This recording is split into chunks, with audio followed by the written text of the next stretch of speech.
The Columbia Network takes pleasure in bringing you Suspense.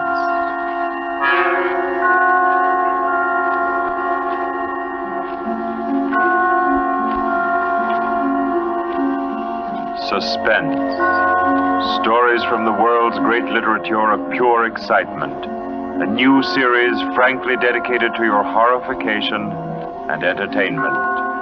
Week by week, from the pick of new material, from the pages of best-selling novels, from the theater of Broadway and London, and the sound stages of Hollywood, will parade the most remarkable figures ever known. CBS gives you Suspense.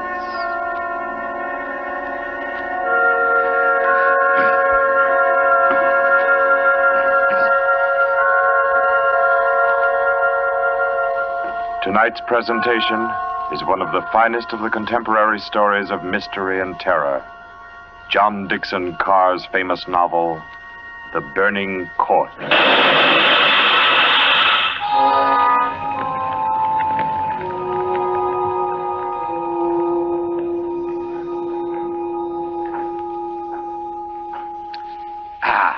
A glass of sherry by the fireside of a beautiful suburban home. What could be more comforting? You're an admirable host, Mr. Depard, and it's really a shame our first meeting is under such a cloud. It's also a shame I have so little time to tell you which one of your guests here murdered your uncle last week.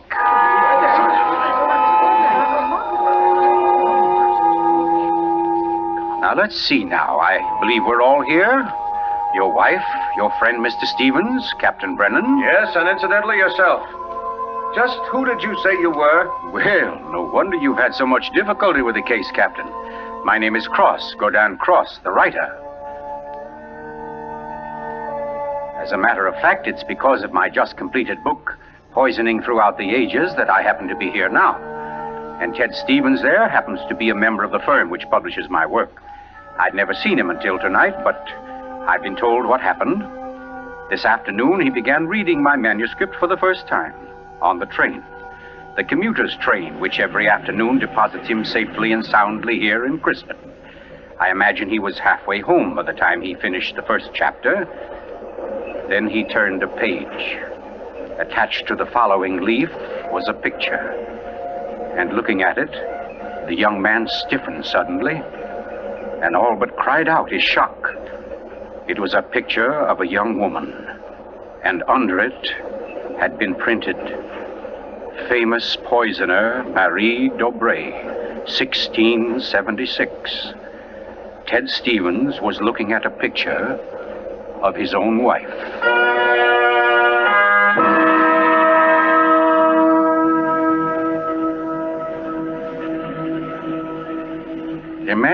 Imagine his 25-year-old wife in 17th century costume. The face, the features, even a wistfulness of expression were identical. Even the name, Dobré, was his wife's maiden name. But no, that was ridiculous. This woman in the picture was, well, one of his wife's ancestors. Yes, that was it. Simply an amazing family resemblance. Marie would be waiting for him at the station, and he'd have to tell her about it. He wondered why, however, she'd never told him about. Oh, well, but you don't discuss such an ancestor, do you? Ted Stevens glanced down at the chapter to which the picture had been attached. It was entitled, The Affair of the Non-Dead Woman.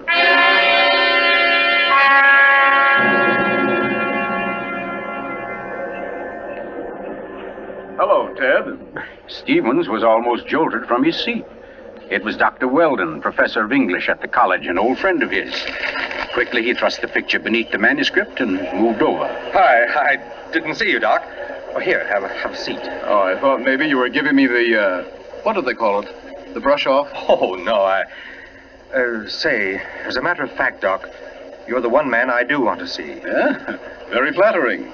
Remember those discussions we used to have about murders? Better than bridge anytime.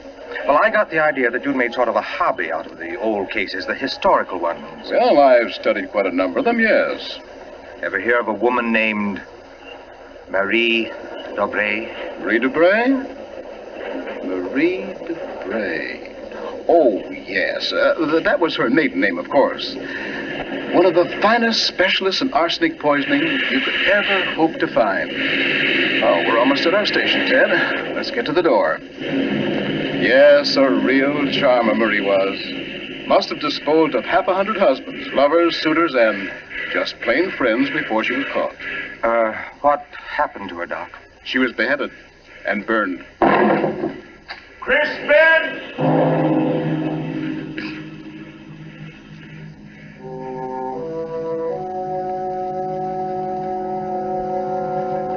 Oh, absurd, laughable. Ted Stevens kept saying this to himself, and yet what he knew was a foolish dread followed him straight through the small suburban station and clung to him as he reached the street. And there in the roadster was Marie, leaning toward him a little to hold the door open and smiling at him. Oh, Ted, what on earth are you staring at? That streetlight shining on your hair. I like that. Oh, you're tight. Come on, get in the car.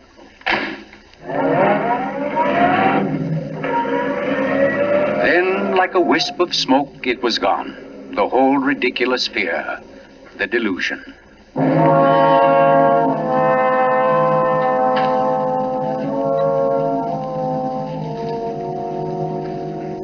When at home, Marie brought the cocktails into the living room. The logs were burning brightly in the fireplace, throwing a soft, dancing glow upon a room that was darkening with dusk. To you, Marie. And to you, dear. As Stevens placed his glass down, he noticed the manuscript of my book. It was there on the table, right where he'd placed it when he first came in. Deliberately, he turned from it, and then turned back. The manuscript had been moved. Only an inch or so, but it had been moved. Keeping his back to his wife, he thumbed through that early chapter and discovered, just as he knew he would, that the photograph was gone. For a long moment, he thought of what to do. Then slowly, he turned around. This book by Cross I brought home. Yes? There was a story of poisoner in it. Rather funny. Her name happens to be the same as yours. Oh, your maiden name, that is. Oh, that is odd, isn't it? Darling, was she a relative of yours? Why, Ted, you're serious. In a way, yes. Oh, I don't mean it's really important. It's just that, well, when you run across a person who's a dead ringer for your own wife and who lived 300 years ago and was a top-flight poisoner, well, you like to hear about it, that's all. What on earth are you talking about? Darling, be honest with me. Didn't you look at this manuscript when I was out of the room? No. You didn't take out a picture of a poisoner named Marie Dobré? I most certainly did not. Oh, Ted, what is this all about? What are you getting at? Oh, just this. Somebody took that picture out of that manuscript since I'd been home. Now, who's that? Well, I'll take a look. Wait, I don't feel like... Why, it's Mark Depart. Mark? Ted, wait a second. Yes? Ted, whatever it is he wants, promise you won't do it. Promise I won't do I it? mean, promise you won't get yourself involved.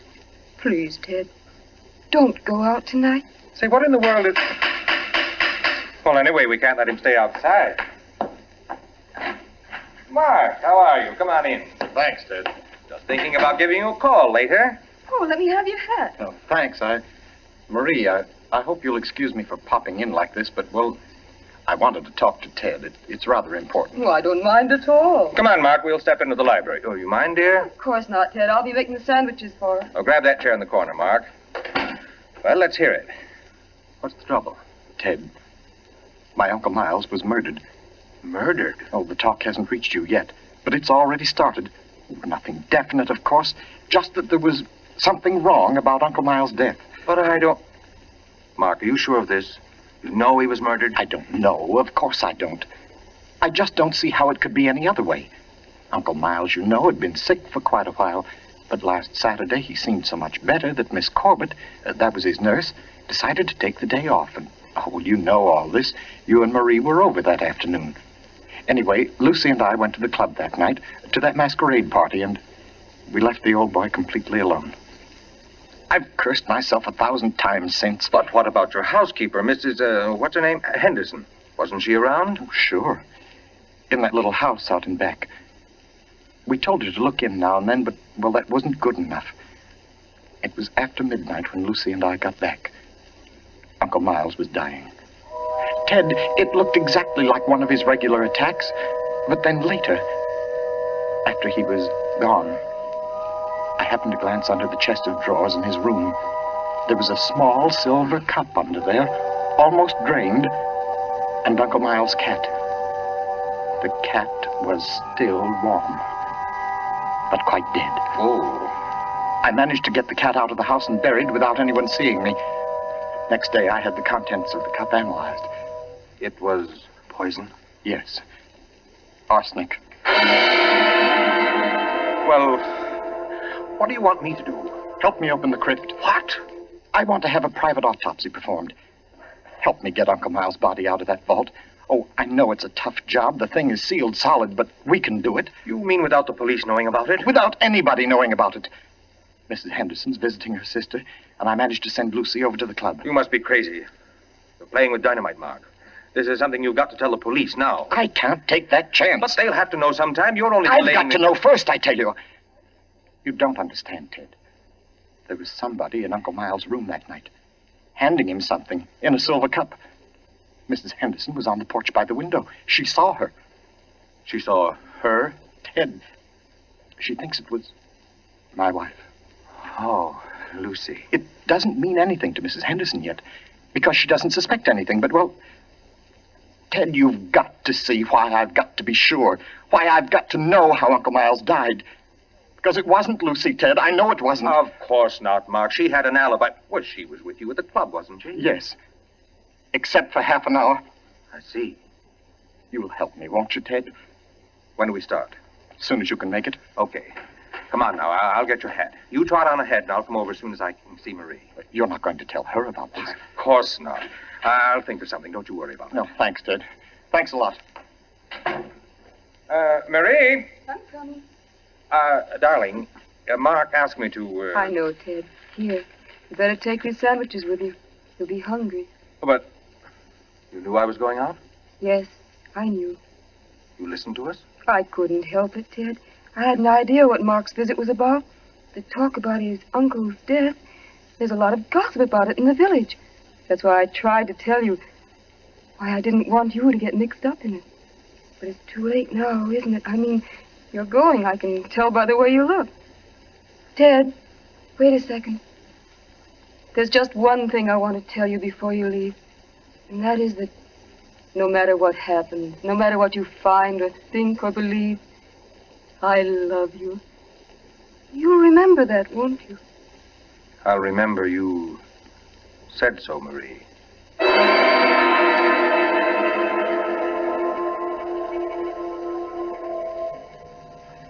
By the light of a dim kerosene lantern, Mark and Ted Stevens pounded their way through the thick shelf of rock that covered the Depar's ancestral tomb, pried open the great slab of stone which lay across the subterranean door, and then at last descended to the dank, ink-black chamber.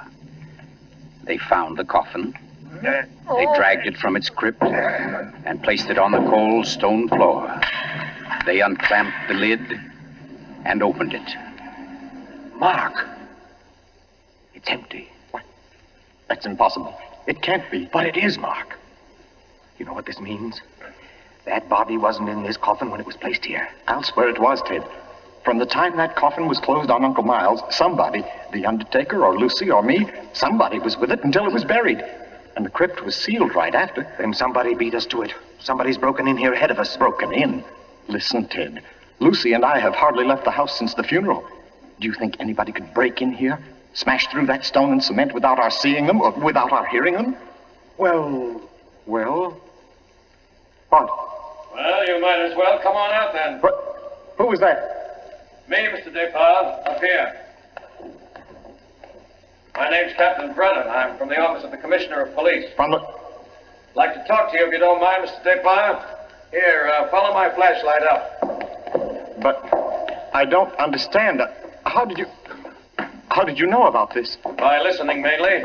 You mind if we go up to your house, Mr. Despard? Why, no.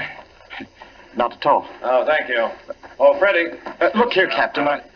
Freddie, this is Mr. Despard, Lieutenant Gray. Glad to know you, Mr. Despard. And Mr. Ted Stevens, isn't it? Well, how did you know my name? Very simple. I got the names of everybody who was here at the Despards the day the old man died.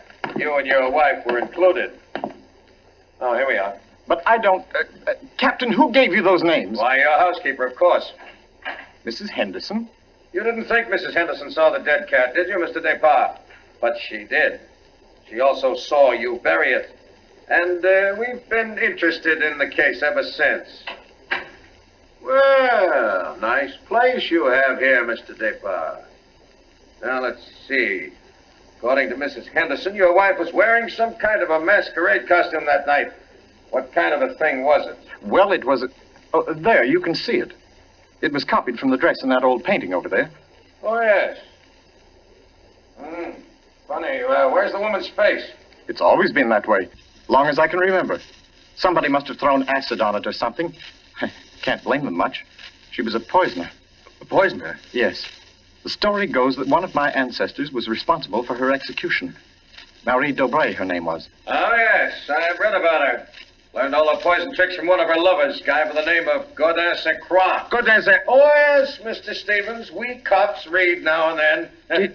Did you say Godin St. Croix? That's French. We call it cross. Ha! Absolutely no limit to a cop's education, is there? But to get back to your wife, Mr. Despard, she was dressed like the famous Marie. Now, when Mrs. Henderson looked through that window... Just a minute, Captain.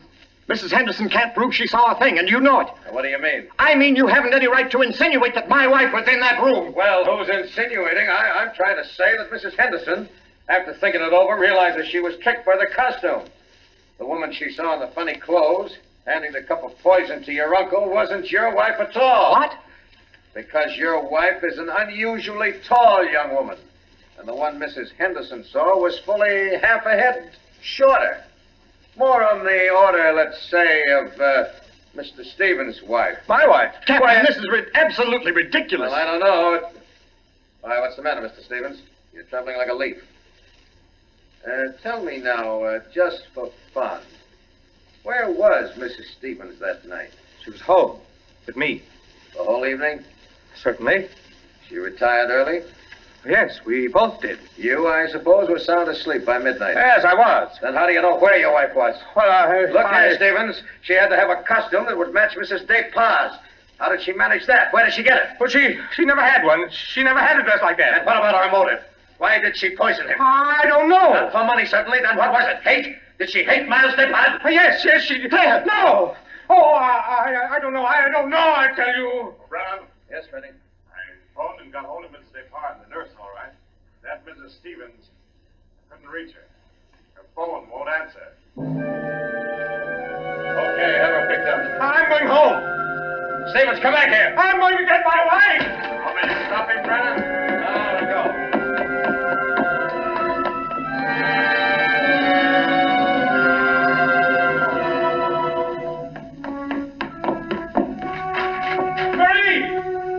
Marie, where are you?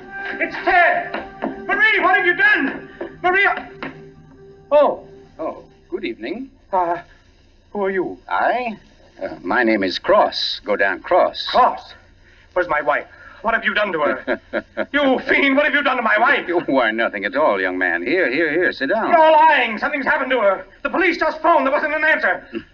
Why are you here? Why am I here? Well, because your wife, reading my chapter on the Dobrays, realized I knew more about the family than even she did. Because she found my phone number on the front cover of the manuscript. And because I know an exceptional case when I hear one. Does that answer your question? No, and you know it doesn't.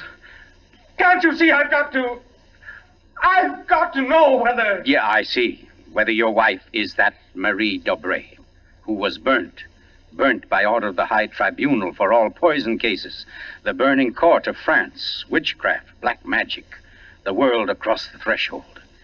You're quite sure, no doubt, also, that I'm Godin St. Croix, who first wooed her. No, my boy. No, my real name happens to be, of all things, Tom Simpson. Most unsuitable for a distinguished writing career. And Marie Dobray is no more your wife's real name than mine is Gordon Cross. What? Your esteemed wife was an adopted child, Mr. Stevens, adopted by people in Canada named Dobray, remote members of the real family of poisoners. I can't believe it. Why didn't she tell me? Why? Because until I told her half an hour ago, she didn't know it herself. You see, in the course of my research on the family, I found out about it. And in the course of talking with your wife, I found out something else. How for years she was haunted by the fear that she might be a poisoner by inheritance, by blood. And you can see, can't you, why she never talked about it, her past to you? Yes. And yet, Mr. Stevens, you had all but made her forget that past. You. And that's why she was willing to lie, to steal a picture, do anything, in order to hold you to her. Yes, I see that now. You know, young man, I rather think she loves you. But as you will see, though, she comes only when I call her. Mrs. Stevens? You mean she's... Yes, Mr. Cross. Marie, it's you. You're all right? Oh, yes, dear. We're both all right now, and nothing can change it, ever. Marie, listen. Don't say Marie, dear. Say Maggie. Maggie? Oh, that's my name, my real name. Maggie McTavish. And it's a lovely name, dear. The most beautiful, gorgeous... Darling, please. You don't understand. The police, they think you had something to do with Miles' death. They think I did. So, now, Mr. Stevens, before we go back to the Depas, don't you think you'd better tell me everything that's been said and done up to date? Having just saved your wife's soul from the burning court, now I'll wrest her body from the electric chair.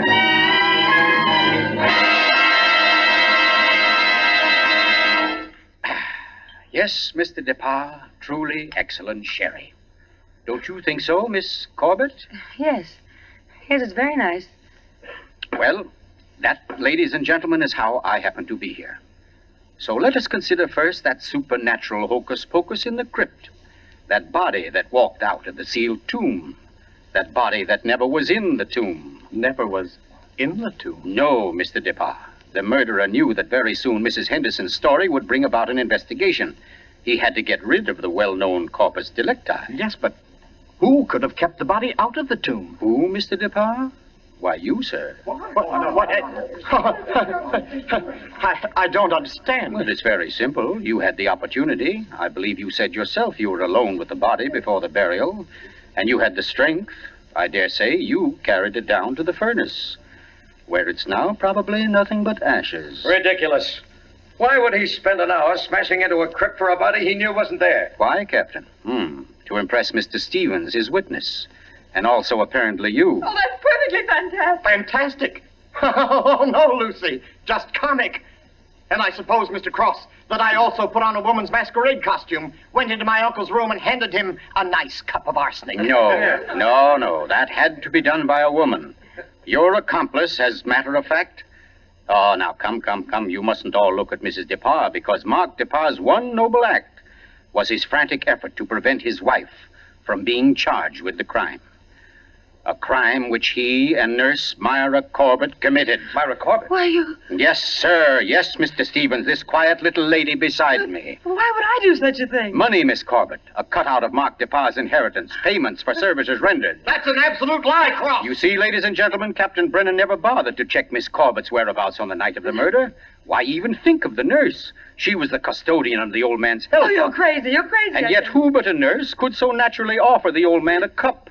A cup he was sure contained medicine. You're making it up.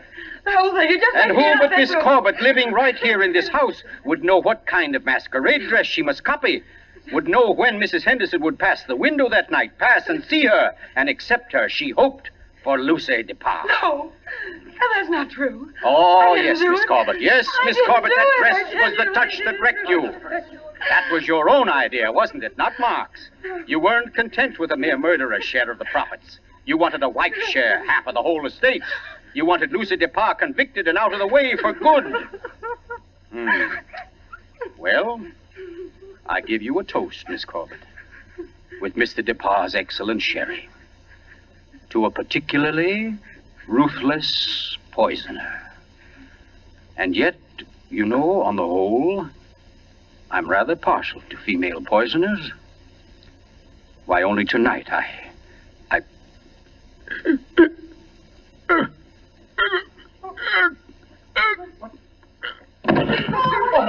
back here. Here, let me get to him. Mr. Cook! What's the matter, Brennan? This man's dead. Dead? And from cyanide, if I know anything. Cyanide from that glass of sherry. Cyanide that a nurse could get quite easily. That glass was right beside you, Miss Corbett, and nobody else was near it. Too bad he didn't drink it as soon as you hoped. A second ago, we had nobody to use against you. But we have now, Miss Corbett. We have now. And I arrest you for the murder of Godin Cross.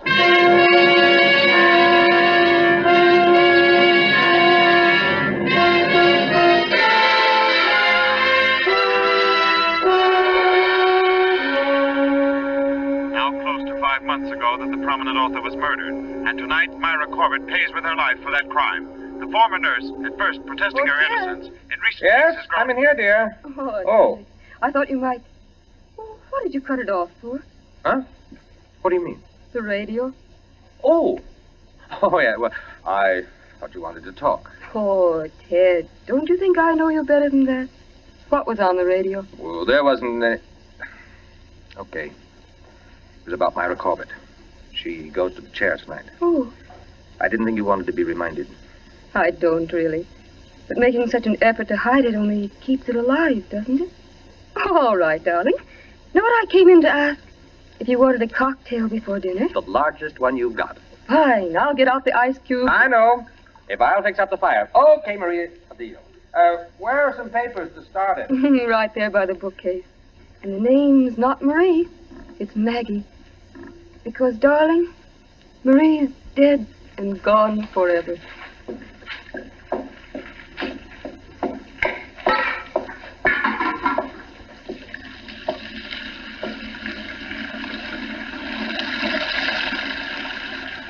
Oh, no, Marie. We're never dead. Neither of us. It was your hand that touched that glass. I know that now. And I could return the favor. But instead, I shall ask that you dispatch your husband. This one, like all the others. Now, just a little bit of poison in the drink, Marie. Any kind of a drink. What kind, Ted? Hmm? What kind of a cocktail shall we have? Oh, any kind, darling. Any kind at all.